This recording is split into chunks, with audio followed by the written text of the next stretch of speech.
Greetings, YouTube. The Doctor is in. Dr. Urias Papers here, coming at you with another commentary on Dungeons & Dragons. And today on the Doctor Spell Prognosis, we're talking about the spell Summon Shadowspawn.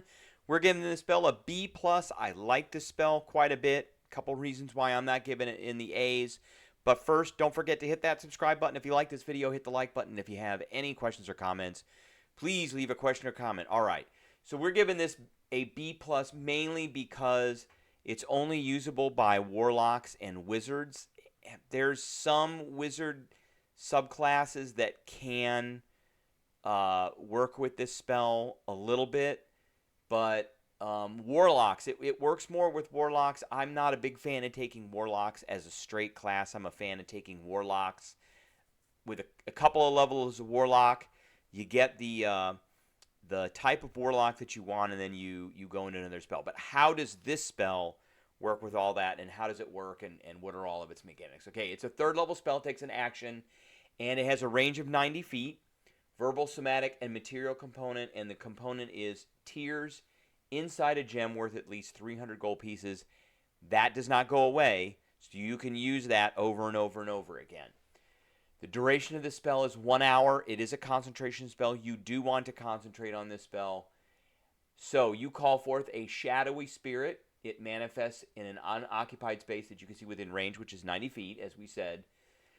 This corporal form uses the stat block that's below. We're going to talk about the stat block. So when you cast this spell, you choose either Fury, Despair, or Fear. And there are certain abilities that they get based off of the choice that you make. It's an ally to you and your companions, and in combat it shares your initiative count, but it takes its turn immediately after yours, and you just tell it what to do. It's a freebie to do it, no action required. If you don't give it any commands, then it takes the dodge action, and it moves to avoid danger. You can upcast this spell, and it is one that you probably do want to upcast at least one level to 4th level. So it starts out with an armor class of 11 plus the level of the spell, which would be a 14 if you cast this as a 3rd level spell. But if you cast this as a 4th level spell, it'll be a 15. 35 hit points or 50 hit points if you cast it as a 4th level spell. It has a minimum speed of 40. I wish some of these things would have a fly speed, but they don't. But it's got a speed of 40, which is a really good speed for just basically a meat shield that can act on its own.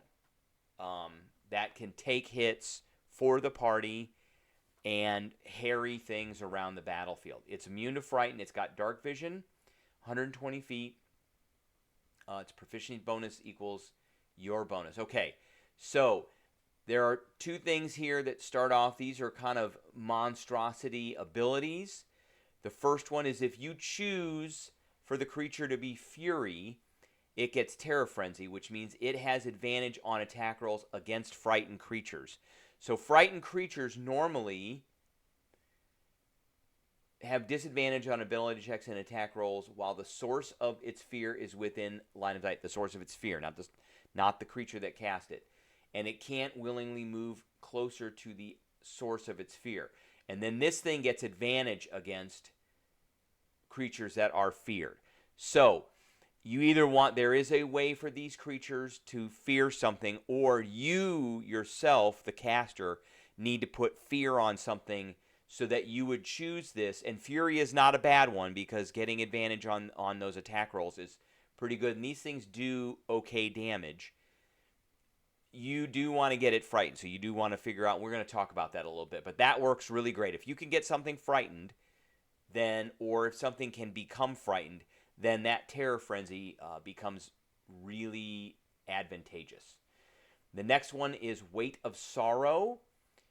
So this is a Shadow Spirit ability, and this is with the Despair. So if you choose Despair, then you would get Weight of Sorrow. Any creature other than you that starts its turn within 5 feet of the spirit has its speed reduced by 20 feet until the start of that creature's next turn. So you put this thing next to someone. If you don't, this is particularly important if you don't want a creature getting to you. You want it to kind of be slowed down and not be able to move around the battlefield or get to you to pound on you. You put this thing next to it. When it starts its turn, its speed is reduced by 20 feet, which is a lot, until the start of that creature's next turn. And if this thing is still adjacent to it next turn, then it is. But just keep in mind, it's any creature other than you. So if your party members are near it, their speeds are also going to be reduced too. So you need to move that around and alter that so that it becomes advantageous. That is not a bad ability either. That's actually a pretty good ability. So it gets multi-attack. However, the spirit makes a number of attacks equal to half the spell's level rounded down. So if you cast this as a 3rd level spell, then it gets 1 attack. 3 divided by 2 is 1.5, rounded down is 1. If you cast this as a 4th level spell, it gets 2 attacks. If it's a terror, frenzy, fury, spirit, it's going to get 2 attacks. And if that thing's frightened, it's going to get 2 attacks at advantage. Okay. It has a chilling rend attack, which does your spell attack modifier, reach of 5 feet. It's a melee weapon attack. It attacks one target, does 1d12 plus 3 plus the spell's level in cold damage. So if you cast this as 3rd level spell, it's going to do a plus 6. If you cast this as a 4th level spell, it's going to be a plus 7. So on average, that's going to be about 12 or 13 points of damage per attack. If you're Terror, Frenzy, Fury, then you're going to get advantage. If you cast this as a 4th level spell, then it's 2 attacks. So that's not bad. So that's like 20-some points of damage per round if you hit with both hits on average. All right, it also gets a dreadful scream that requires an action. The spirit screams. Each creature within 30 feet of it must succeed on a wisdom saving throw against your spell DC or be frightened for 1 minute, and then the frightened creature can repeat the saving throw at the end of each of its turns, ending the effect on a success. So this is the one way that the shadow spirit can cause things to be frightened. So it can only do it once a day. So it's a freebie frighten fear type effect. You have to be careful with that because it is every creature within 30 feet. And then lastly, as a bonus action, the fear, I don't know why fear gets stealth, but it does. The fear spirit, while in dim light or darkness, the spirit can take the hide action as a bonus action. So they could be looking straight at it. As long as there's a shadow there, then it can take the hide action, and then it will get advantage on attacks after that. Now, warlocks, what kind of warlock do I think is probably the best warlock to do this? The best warlock I think to do this is the Form of Dread warlock. Or it's the undead warlock who gets the Form of Dread, which is once during each of your turn when you hit a creature with an attack roll, you can force it to make a wisdom saving throw, and if it fails, it's frightened. That goes perfectly with this guy right here, Fury, because then they get advantage. In addition,